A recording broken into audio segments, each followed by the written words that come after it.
Há um tempo atrás eu aprendi algo fantástico com o nosso pastor, apresentando um missionário aqui. Ele trouxe algo muito belo, um ensino fantástico. Esses homens e essas mulheres, meus irmãos, eles estão um degrau acima. Não porque eles sejam especiais ou melhores, mas porque Deus os chamou com uma missão belíssima. São missionários, largaram tudo. Nos campos onde eles estão, nenhum deles, nem a irmã Letícia, nem o pastor Fabrício, são naturais daqueles lugares ali onde eles têm implantado igreja. Mas eles ouviram a voz de Deus, abriram mão de tudo. A Letícia era daqui do Rio de Janeiro, o pastor Fabrício de Minas, e foram para lá.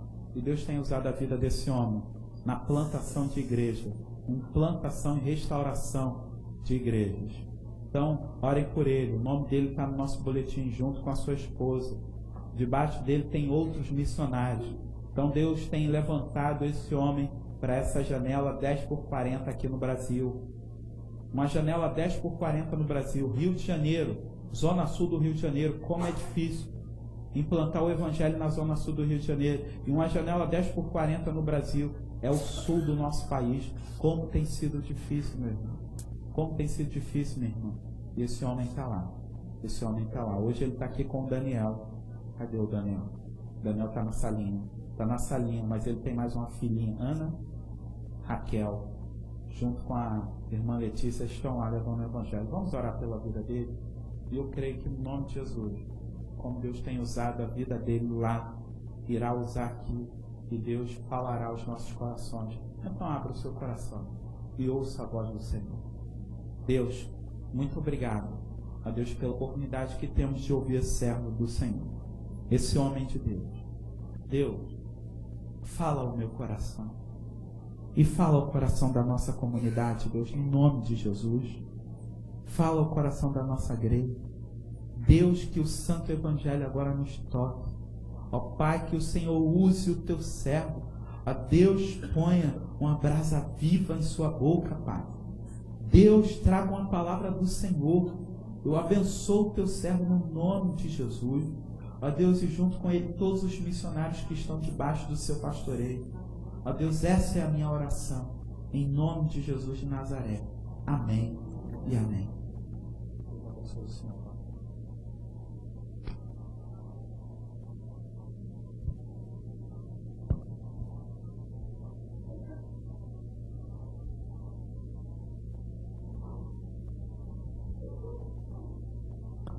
Irmãos, bom dia. Eu fico sempre muito feliz de estar com os irmãos aqui. Nosso encontro anual, né? Uma vez por ano eu estou com os irmãos, mais ou menos nessa época.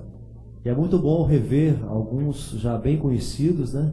E também encontrar pessoas novas, pessoas que nós não conhecemos ainda ao longo desses, acho que 10 anos que nós estamos juntos, né? Minha família e a PIB Copa, acho que tem mais de 10 anos que caminhamos juntos e é uma alegria muito grande estarmos aqui com os irmãos.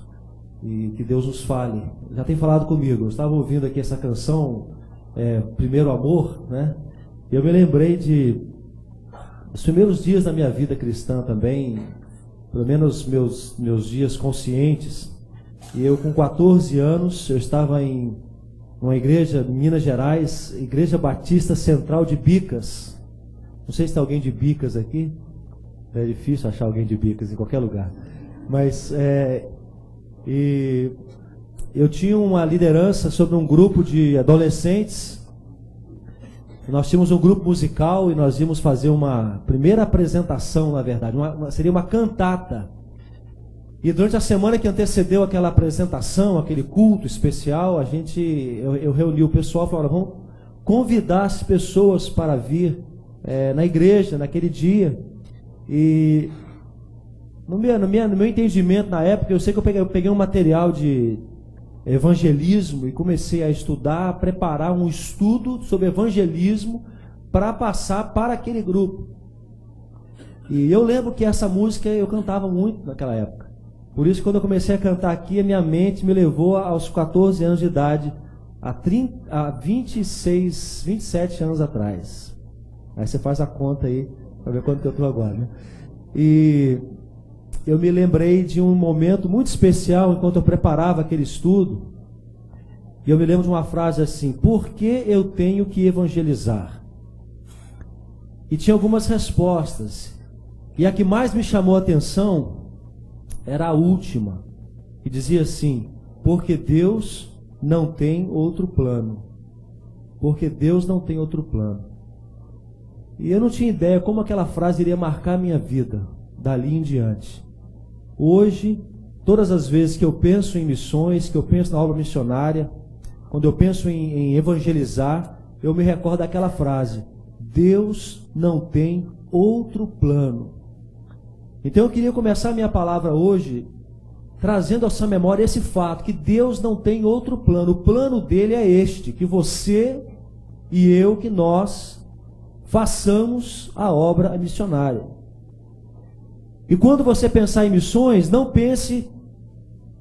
Eu sei que talvez essa já não é um problema já da igreja aqui, mas vamos reforçar. Não pense em missões como aquilo que acontece lá longe, aquilo que acontece na África, aquilo que acontece na Ásia, na Austrália. Pense em missões como aquilo que começa a acontecer na sua casa.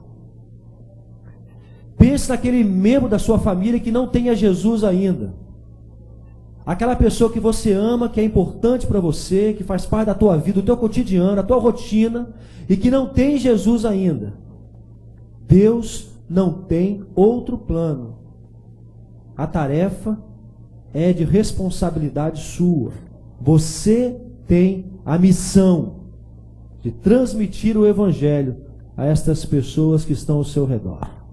Eu gostaria que você abrisse a sua Bíblia em João capítulo 13. Nós estamos ali no Paraná há 8 anos, mas fomos primeiro para Santa Catarina, no ano de 2000. Então nós estamos ao todo cerca de 12 anos no sul do Brasil, plantando igrejas. E eu não contei quantas nós já plantamos, mas eu posso contar agora com os irmãos aqui. Estivemos em Indaial, plantamos uma igreja em Santa Catarina, e alguns dos irmãos estiveram lá conosco naquele trabalho. E no Paraná nós já passamos por Ramilândia, Céu Azul, Capanema, Vera Cruz, Planalto, Ponta Grossa, Mangueirinha, Itaipulândia, Pranchita, Agrocafieira, Capitão Leônidas das Marques, e a última foi Cafelândia. Eu esqueci de alguma aí, não?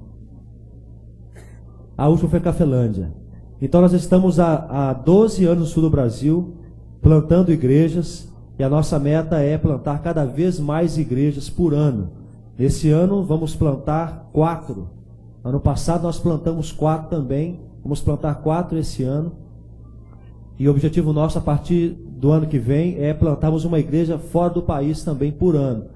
Esse ano também iremos começar um projeto, nós estamos chamando de povos não alcançados.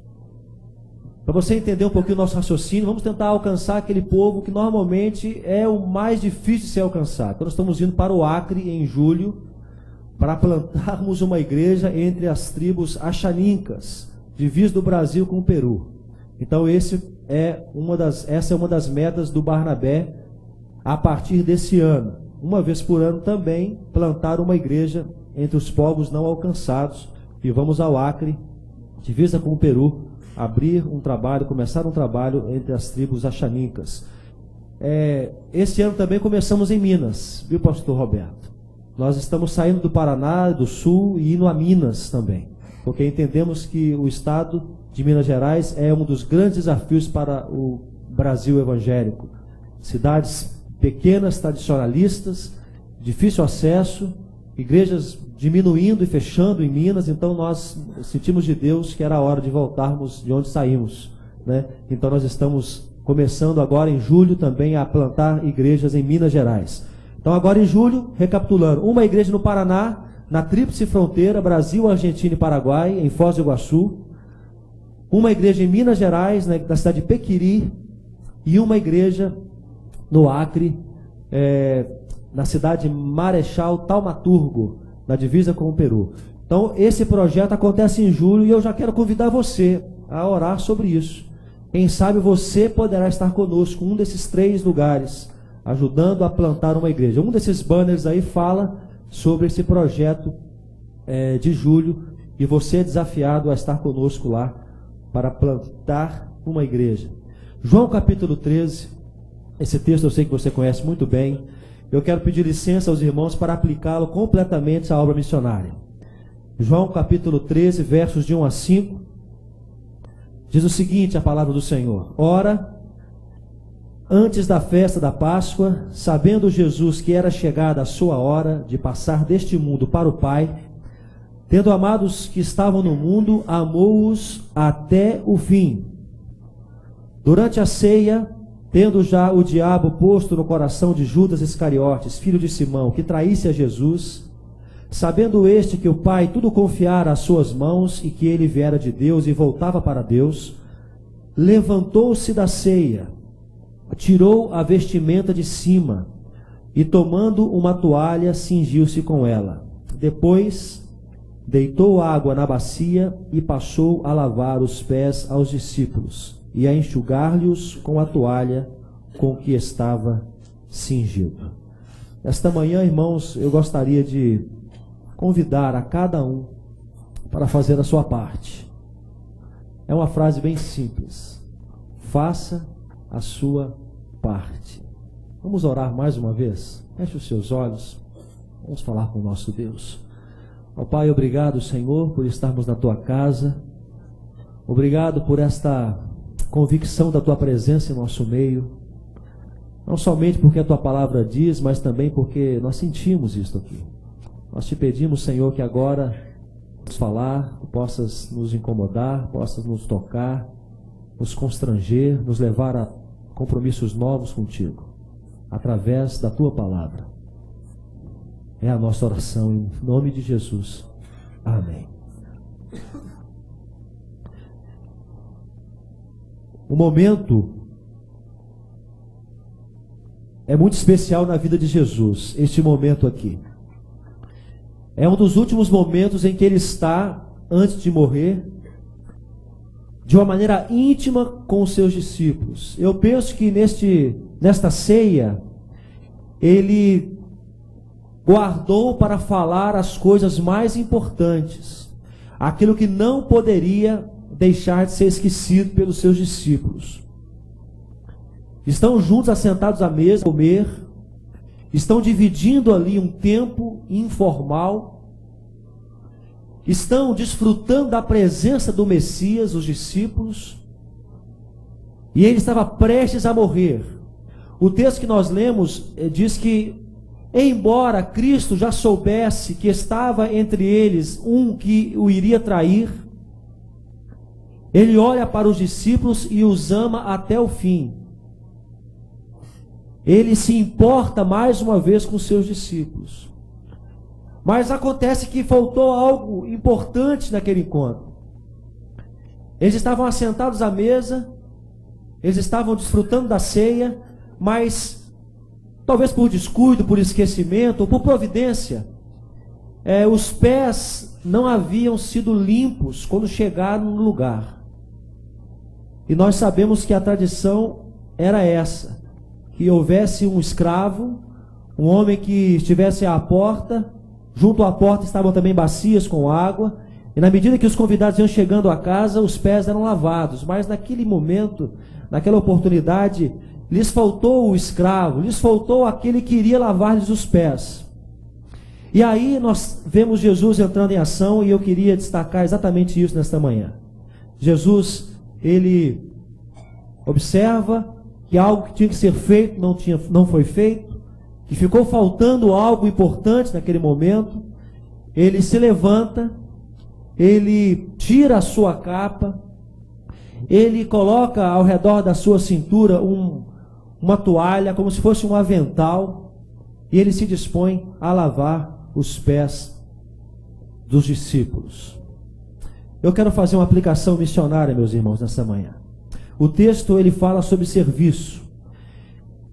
E quando nós falamos sobre serviço, em se tratando da igreja, nós não podemos deixar de pensar em missões. Eu fiquei feliz em saber que o pastor Vitor já ordenou, já consagrou a todos aqui como missionários, porque de fato somos missionários. De fato somos. Talvez até não desempenhando como deveríamos a função de missionário, mas somos missionários. Nós fomos chamados para isso. A igreja tem como grande desafio a obra missionária. E a igreja somos nós, é você na sua casa, no seu trabalho, é você na sua convivência, é você com o seu marido, com os seus filhos, é você com a sua namorada, com o seu namorado, com o seu noivo, noiva. Nós somos missionários. E sempre que houver ao nosso redor alguém que não conhece a Jesus, este alguém é o nosso campo missionário, primeiro. É o nosso campo missionário. Então, quando falamos de serviço da igreja, falamos de missões. Não somente sustentar os missionários, não somente enviar dinheiro, mas principalmente agir, atuar, viver missões, como quem prega a palavra, como quem anuncia Jesus àqueles que estão se perdendo. Uma das melhores definições de missões que eu encontrei é esta aqui, ó. Missões é o amor de Deus em ação, trabalhando pela salvação do homem perdido. O amor de Deus em ação é o serviço da igreja. Então eu quero que você observe o que Jesus fez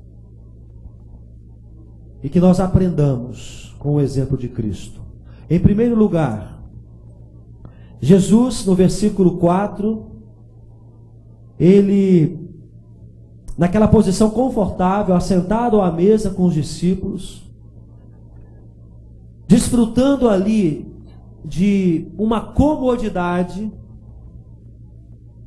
talvez numa conversa muito agradável, ao perceber que algo que tinha que ser feito não fora feito, ele se levanta. Esta é a primeira atitude que eu quero convidar você a refletir sobre ela. Levantar-se. Levante-se. Levante-se para fazer aquilo que não foi feito ainda. Abandone a sua zona de conforto. Abandone a sua comodidade. Abandone o marasmo, saia da inércia, levante-se. E eu quero falar de maneira muito particular para você que possui dentro de casa pessoas que não têm a Cristo ainda, pessoas que estão indo para o inferno. É isso. Pessoas que estão perdidas. Levante-se. Mova-se. Faça alguma coisa. Eu tenho falado onde eu prego que Deus conta com a gente. Mas que existem pessoas, e eu gosto de crer nisso, que existem pessoas que estão ao nosso redor que só poderão ser alcançadas por nós. Eu quero até pedir licença também para teologia, talvez, não sei, porque a gente tem desculpa para tudo.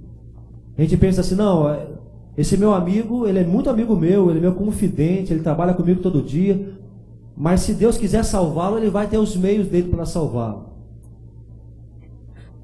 A gente fica se justificando muitas vezes na soberania de Deus, no todo o poder que Deus tem e todo o recurso que Ele tem em suas mãos, para não fazer aquilo que nós temos que fazer, pensando que outro vai fazer por nós. Então eu quero que você pense que as pessoas que estão ao seu redor, que fazem parte do teu círculo de amizades, pessoas da sua confiança, quem vai pregar Jesus para ela tem que ser você. É teu papel. É a tua responsabilidade. Esta história de pensar, não, se Jesus quiser salvar, se Deus quiser salvar, Ele vai usar alguém, mas eu não sei fazer, não tenho recurso, Eu não sou capaz, não sou hábil, eu não tenho aquela capacidade toda do pastor, do missionário, do evangelista, ou daquela irmãzinha da igreja, eu não sei como, se faz parte do teu ciclo de amizades, se está ao seu redor, se estão pessoas da sua convivência, eu quero que você pense que é seu papel pregar Jesus a elas, é sua responsabilidade. Então, se algo precisa ser feito e não foi feito ainda, levante-se, levante-se. Abandone a comodidade, abandone a inércia e faça algo. Em segundo lugar, Jesus, ele, depois de se levantar, ele tira a sua vestimenta. Era como se fosse uma capa. Eu quero observar duas coisas com os irmãos. Primeiro, que essa capa, ela estava sobre uma vestimenta muito comum.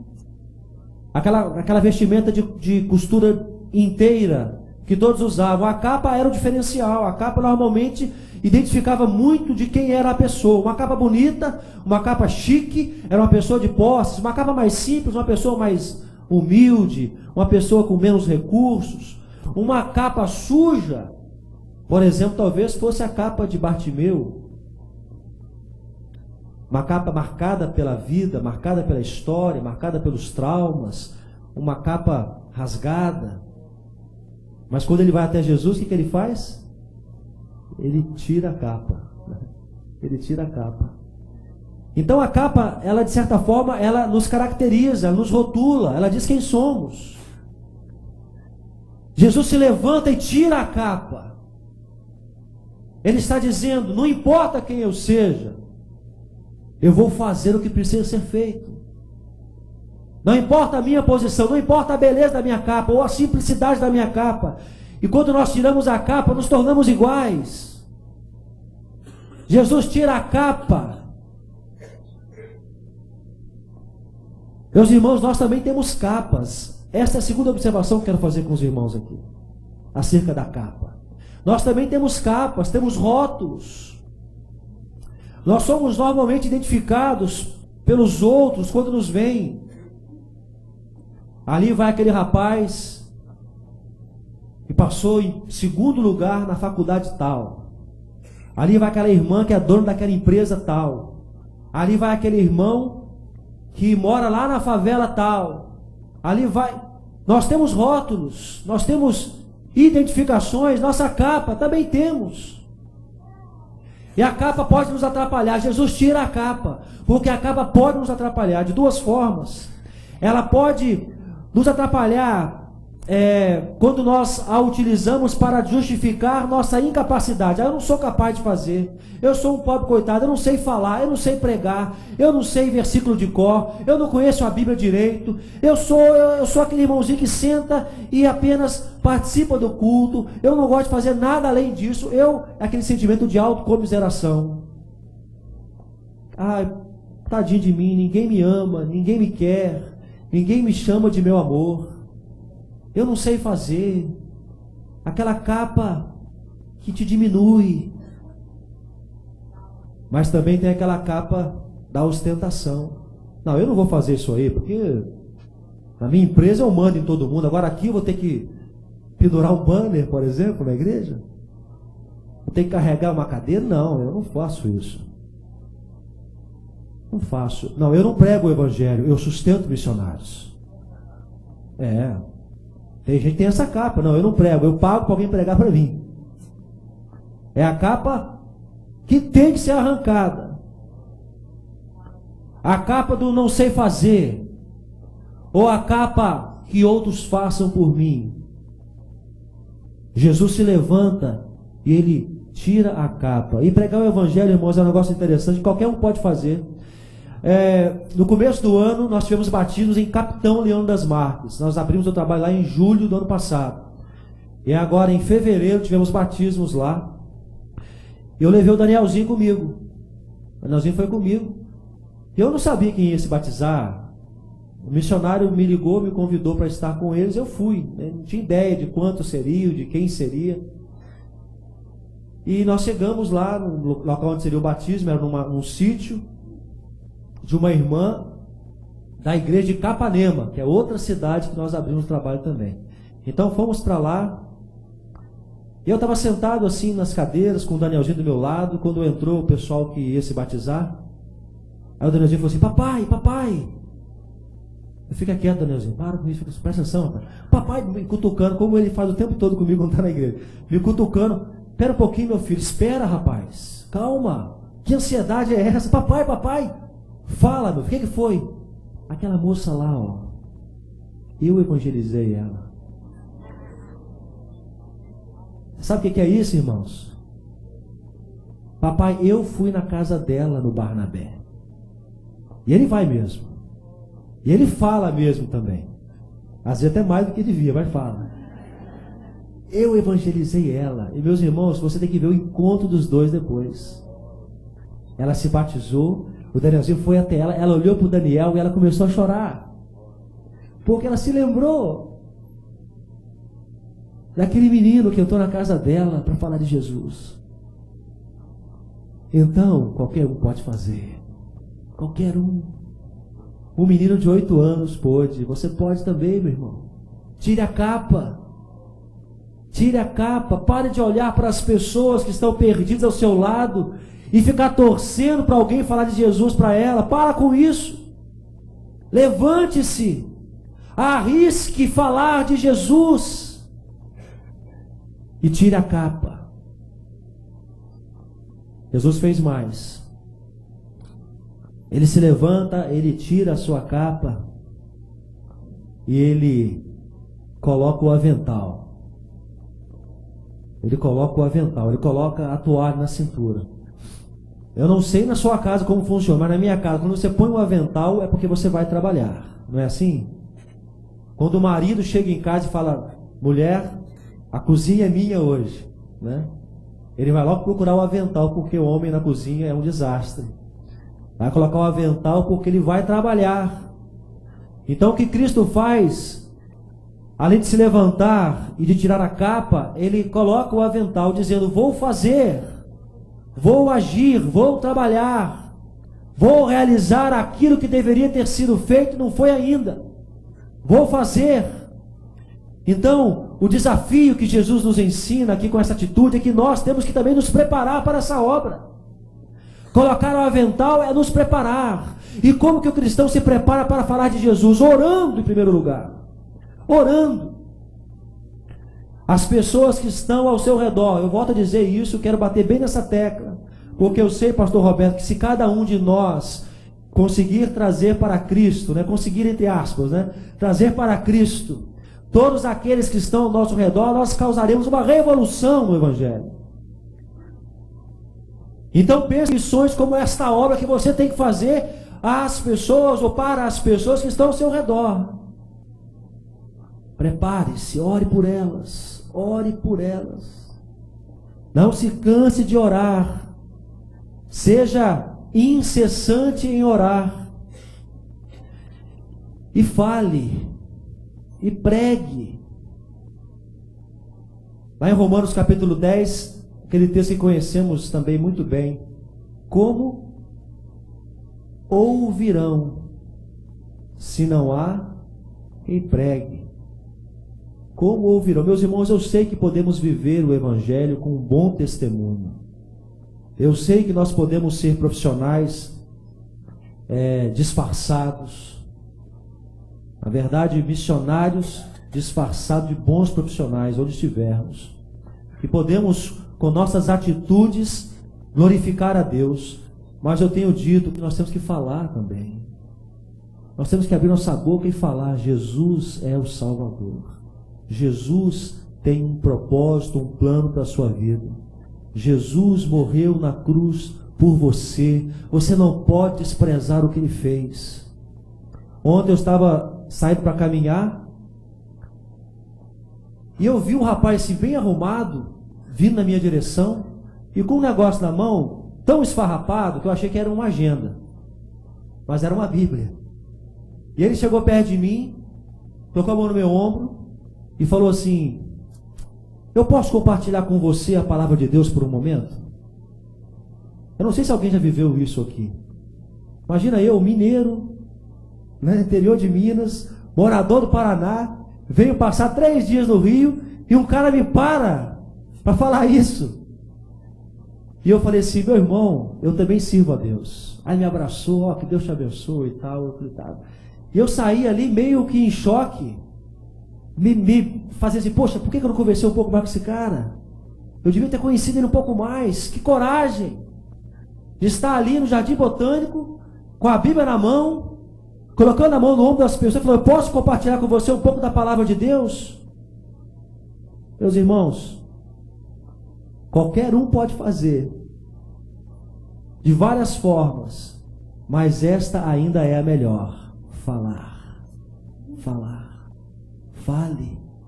Você não pode ir até a África, não é isso? Você não pode ir até a Ásia. Você não pode ir até o sul do Brasil. Mas você pode ir até o quarto do seu filho. Você pode sentar-se à mesa com seu pai. Você pode chamar o seu irmão, o seu noivo, a sua noiva, o seu marido. E você pode falar. Ore. Reflita na palavra de Deus. Peça ao Senhor que lhe dê os argumentos, que lhe dê sabedoria. Mas abra a sua boca e fale. Colocar o avental é ter a disposição para trabalhar. Por último, irmãos, Jesus se levanta, ele tira a sua capa, ele coloca a toalha, o avental, e o que ele faz em seguida? Ele faz aquilo que se propôs a fazer. Ele lava os pés dos discípulos. A minha reflexão, ela termina convidando você a não somente ser um teórico, a não somente saber o que tem que ser feito, mas a realmente fazer. Quando nós chegamos em Matelândia, eu estava em Santa Catarina, e nós fomos convidados a ir para Matelândia. Eu acho que eu nunca contei essa história para os irmãos aqui. Eu nunca pensei em sair de Indaial. Nunca pensei. Como hoje também nunca penso em sair de Matelândia. Mas quando eu fui convidado para ir a Matelândia, eu fui convidado para pregar no aniversário da igreja. E Deus tinha um propósito naquilo ali, porque quem me convidou para pregar no aniversário da igreja foi o pastor João Marcos, que é meu primo de 2º grau, que eu não conhecia, mas sabia que era meu primo, que era primo dos meus pais de 1º grau. Os meus pais são primos entre si também, tá? De 1º grau. Então é uma bagunça aí. Mas o pastor João, ele havia me convidado primeiro para ir a Matelândia assim que eu cheguei em Indaial. E eu falei, não, eu não posso ir porque eu estou assumindo um trabalho agora aqui em Santa Catarina, eu não posso ir para lugar nenhum. 3 anos depois me convidou para pregar em Matelândia no aniversário da igreja, e eu fui. E quando eu cheguei lá, eu encontrei uma missionária chamada Edna, que estava trabalhando naquela igreja. E conversando com ela, descobri que ela que tinha agora sugerido o meu nome para ir pregar na igreja. Então não foi o pastor João, agora foi a missionária Edna, no mesmo lugar, na mesma cidade, em tempos diferentes. E eu falei, poxa, então Deus queria que eu viesse aqui mesmo pregar. Mas eu não sabia que eles estavam tramando por trás de fazer um convite para eu ficar naquela igreja. E eu preguei naquele fim de semana, em Matelândia, e eu voltei, aliás, domingo à tarde, o pastor João me chamou a conversar, falou, pastor Fabrício, a igreja está sem pastor, eu sou pastor interino, e a igreja, ela está conhecendo um irmão, para quem sabe ele fazer um convite. Eu falei, tudo bem, já preguei mesmo, né? Já preguei, foi até bom não saber, porque não ficava nem feliz demais, nem triste demais, eu preguei normal. E tudo bem, tanta coisa tem que acontecer, que eles têm que gostar de mim, eu tenho que derrubar todos os outros concorrentes, né? Então, vou voltar para casa tranquilo. Mas, irmãos, 1 mês depois eu recebo o convite para ir para Matelândia. E a Letícia não queria ir de jeito nenhum, nem pensar, Letícia, de forma alguma. Já estamos estabelecidos aqui, nós começamos um trabalho do zero. Agora que nós temos aí uma igreja caminhando, nós vamos sair daqui agora? Não, de jeito nenhum. Ela não queria sair de forma alguma. Eu falei, Letícia, Vamos orar, vamos esperar, vamos ver. Eu também não quero sair, mas quem sabe? A hora talvez seja essa. Porque Missões Nacionais, ela nos dava um prazo de em 5 anos batizar 50 pessoas na cidade. E nós já tínhamos batizado 50 em 3 anos. Então a hora era essa, se tivesse que sair. Então a Letícia, não, vamos orar, então vamos esperar. E Deus trabalhou no coração da Letícia de tal forma que nós fomos para Matelândia. Mas antes de aceitar o convite, esse é o motivo da minha história para vocês aqui. Eu me lembro que numa reunião com a diretoria da igreja, eu falei, olha, eu sou missionário, minha esposa é missionária, nós queremos ser missionários aqui. Então, nós só aceitamos o convite se a igreja aceitar também o desafio de ser uma igreja missionária. Uma igreja que se disponha realmente a pregar o evangelho nesta região tão carente. Aí os irmãos, não, a igreja está com toda a disposição. Aí colocaram um pendrive lá no computador, nem sei se era pendrive na época, acho que era CD.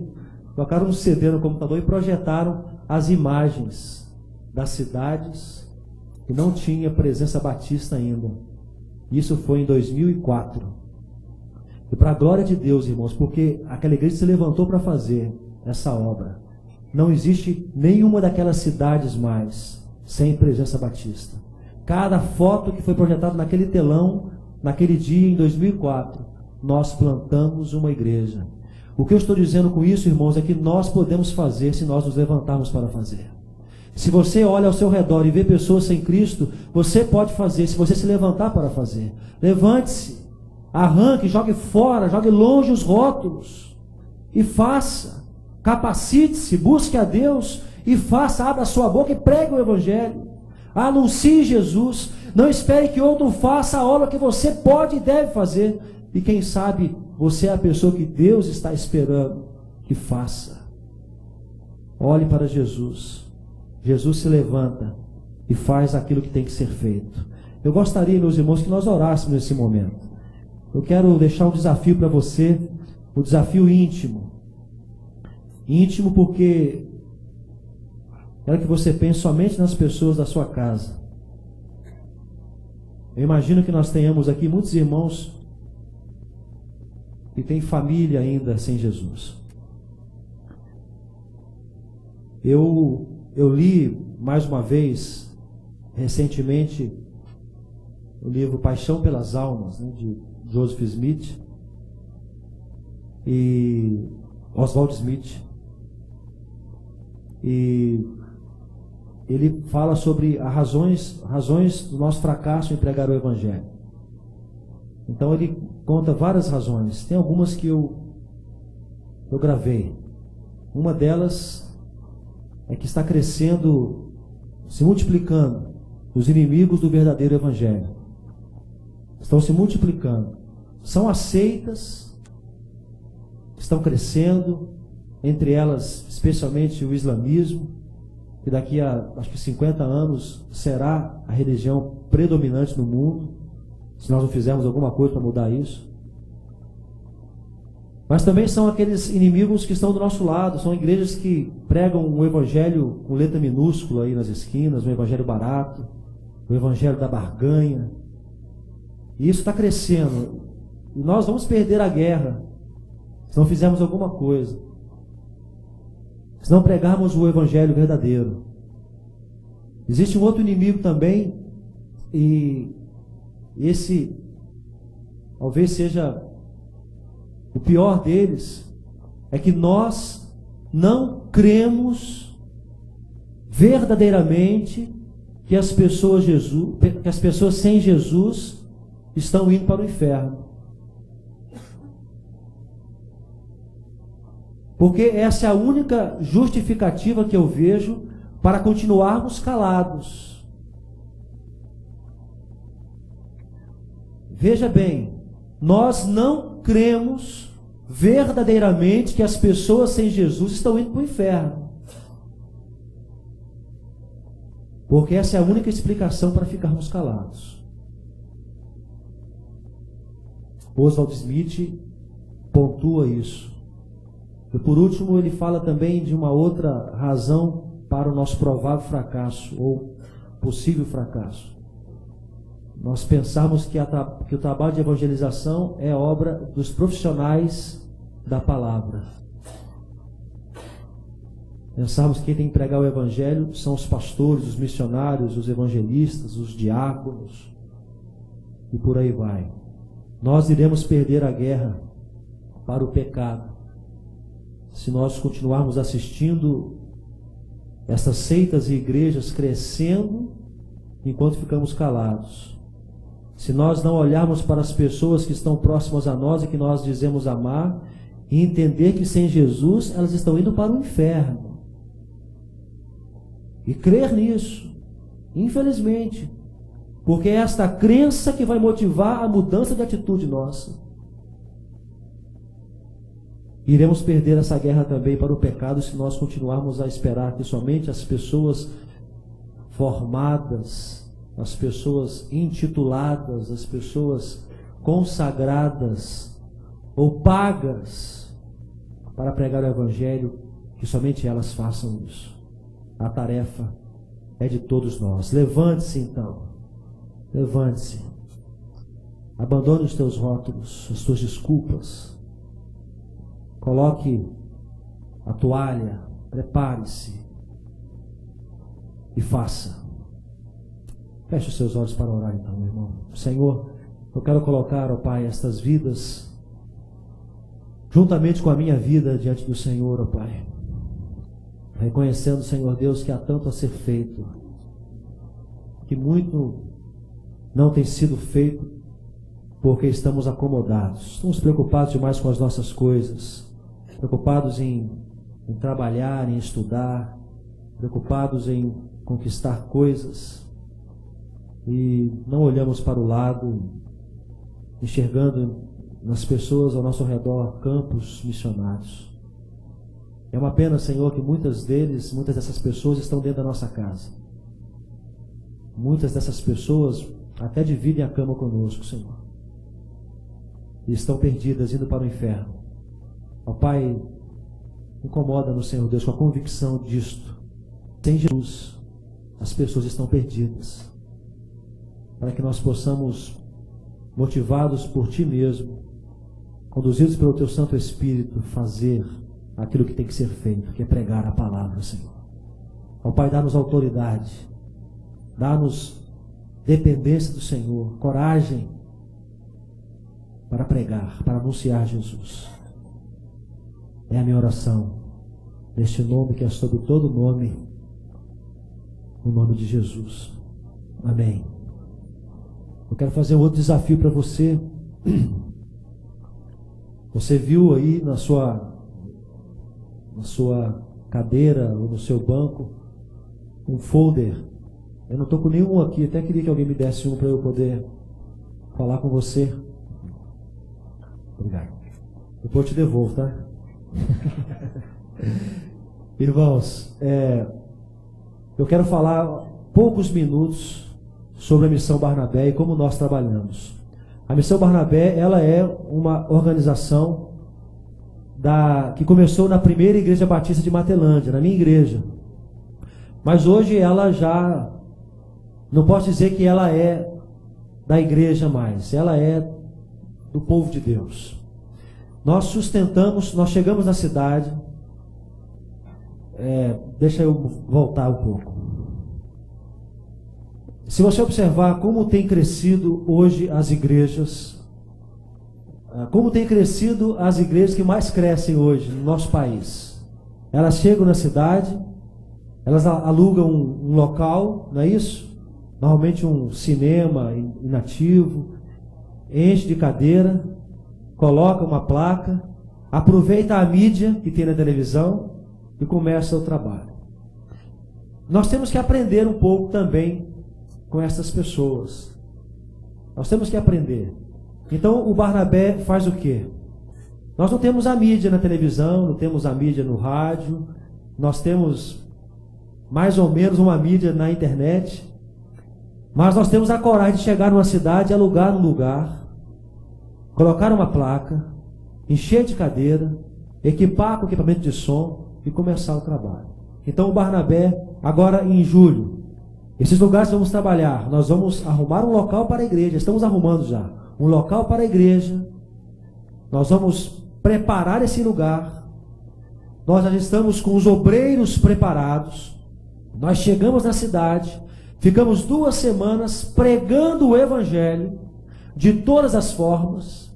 E aqui nós temos vários irmãos que já foram no Barnabé, sabe o que eu estou falando? Pregamos de tudo quanto é jeito, de manhã, tarde, noite, às vezes até de madrugada. E aí as pessoas vão sendo salvas, vão se abrindo para Cristo, e nós começamos a levá-las para a igreja, para aquele lugar lá que nós alugamos. Todas as noites temos cultos neste lugar. Quem prega é o pastor missionário que vai ficar naquele lugar. E ficamos 2 semanas fazendo esse trabalho. Quando saímos de lá, nós deixamos o local já conhecido pela cidade, o pastor já conhecido pela cidade. Nós deixamos sob os cuidados desses missionários todos os resultados do projeto, que hoje normalmente não é menos do que 100 famílias por campo. No mínimo 100 famílias, já tivemos até 200 famílias. Então deixamos esses frutos com os missionários, que darão continuidade ao trabalho de discipulado e de evangelização destas famílias. Assim nós trabalhamos, nós fazemos tudo isso e depois sustentamos os obreiros no campo. E aí que os irmãos entram. Eu vim aqui, foi muito bacana que eles vão vir falar comigo: ó, pastor, a minha parceria acabou, né? Eu quero um outro carnê. Uma já me entregou, tá aqui, eu já tenho um aqui. Um já me entregou já um folder preenchido. Nós sustentamos esse trabalho desta forma, através da parceria com os irmãos. Nós não temos uma instituição missionária por trás de nós, nós não temos uma ONG injetando dinheiro no Barnabé, não.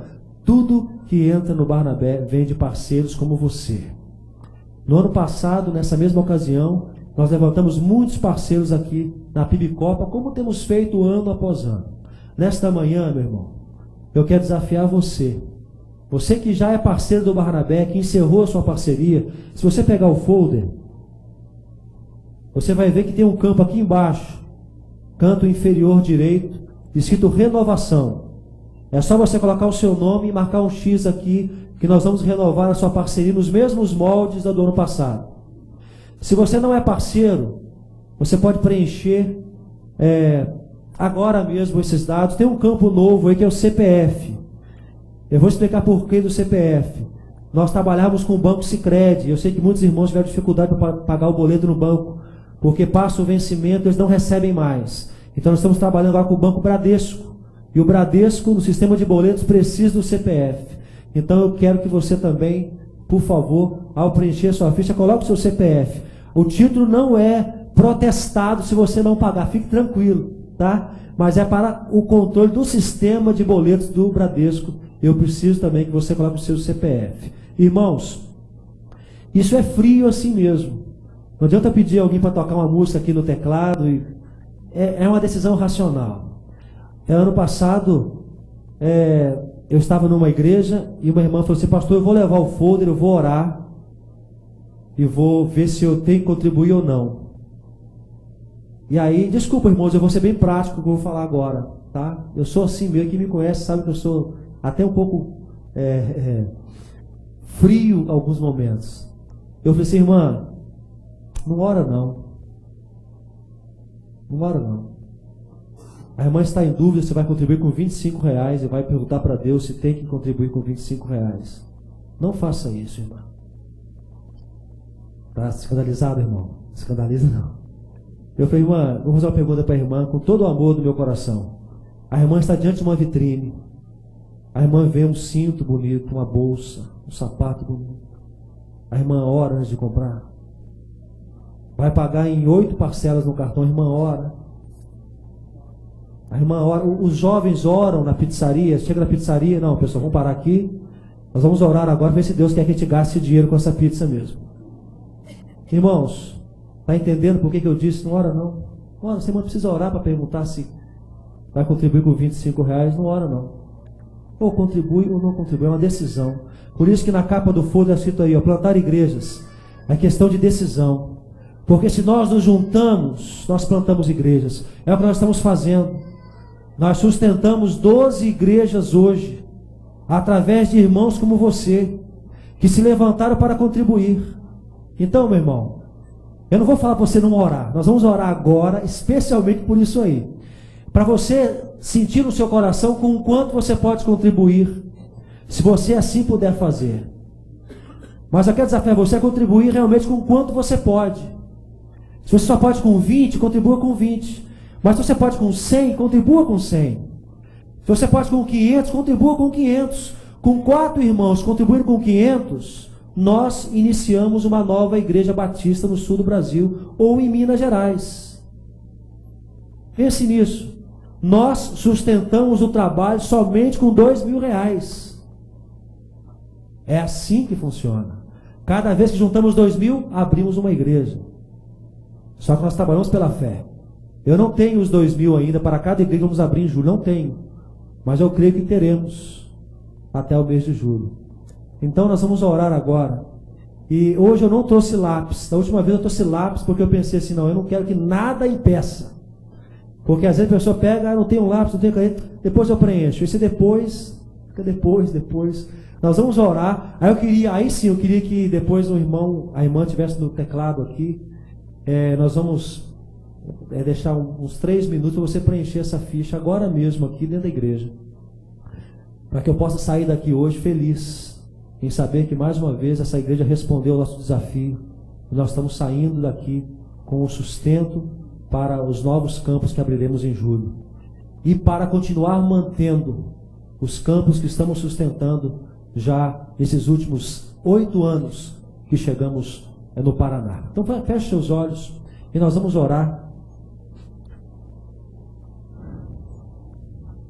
Senhor Deus, eu quero colocar, ó Pai, a vida dos teus servos aqui nas tuas mãos mais uma vez. Primeiro eu te agradeço, porque tu tens levantado aqui ano após ano irmãos comprometidos com a obra missionária, Senhor, que têm se levantado, têm se colocado ao nosso lado, Senhor, e têm contribuído, Pai, para o sustento do avanço missionário no sul do Brasil. Nós estamos realmente reescrevendo a história de muitas daquelas cidades, porque estamos escrevendo a história de muitas vidas naqueles lugares.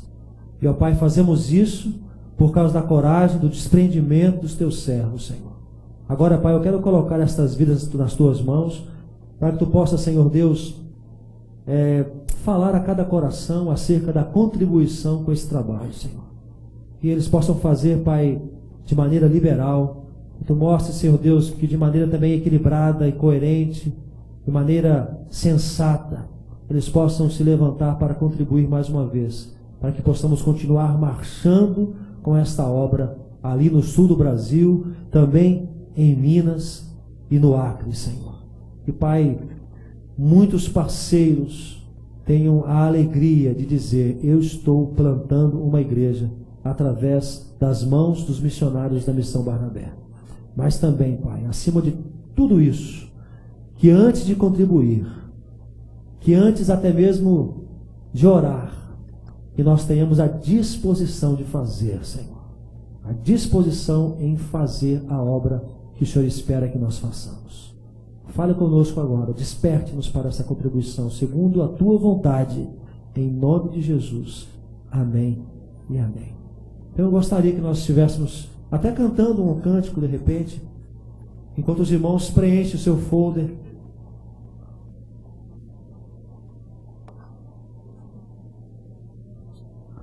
Você pode emprestar sua caneta para o irmão do lado.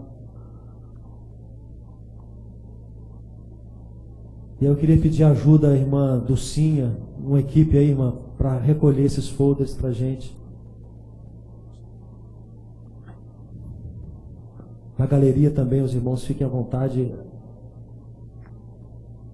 A irmã Dulcinha já vai destacar alguém para estar ali também na galeria.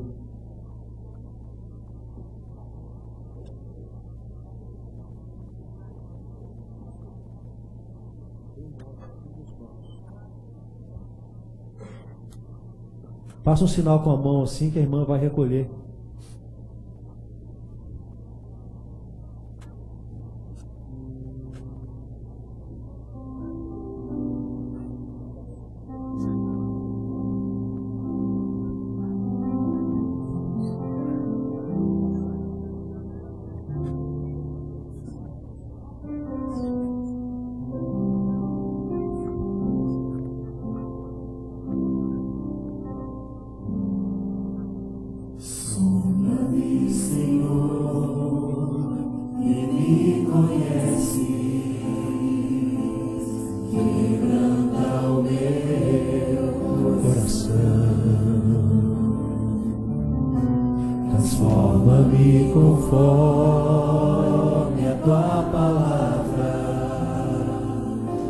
e enche até que em mim se ache sorte. Então,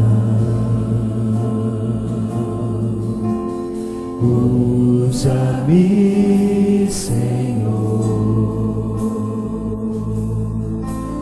usa-me como um farol que brilha à noite, como ponte sobre as águas, como abrigo no deserto, como flecha que acerta ao alvo. Eu quero ser usado da maneira que te agrade, em qualquer hora, em qualquer lugar.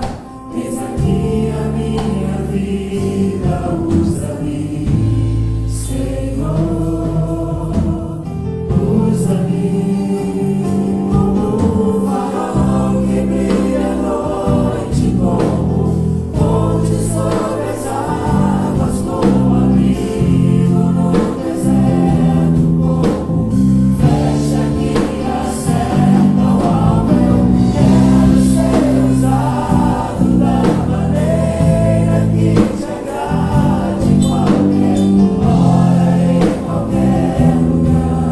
Eis aqui a minha vida, usa-me, Senhor, usa-me,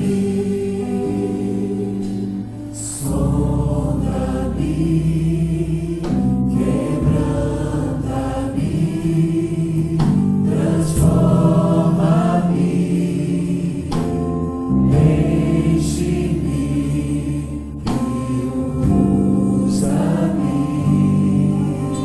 sonda-me, quebranta-me, transforma-me, enche-me e usa-me, Senhor. Pastor Roberto.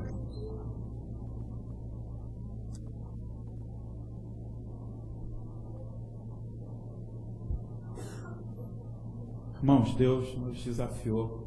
Eu louvo a Deus pela nossa igreja, que sempre tem ouvido e aceito esses desafios de Deus. Então, que Deus abençoe. Se você quiser mais informações, tem ali os banners, tem uma página, você pode acompanhar e você pode também se inscrever para o projeto Barnabé.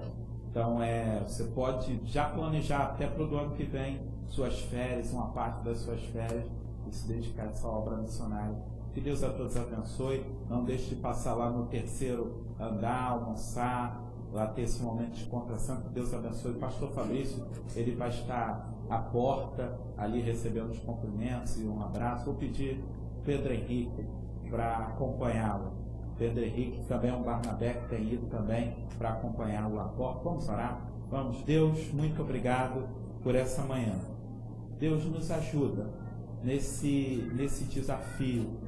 Ó Deus, nos ajuda, ó Deus, a abraçarmos, ó Deus, o Teu chamado, a sairmos, ó Deus, a levarmos ao Evangelho essas pessoas que estão tão próximas de nós, mas tão distantes do Reino. Deus, me ajuda a falar com esses que estão ao meu redor. Ó Deus, me ajuda a falar com os meus parentes. Ó Deus, me ajuda a falar com os meus vizinhos. Ó Deus, no nome de Jesus eu peço isso.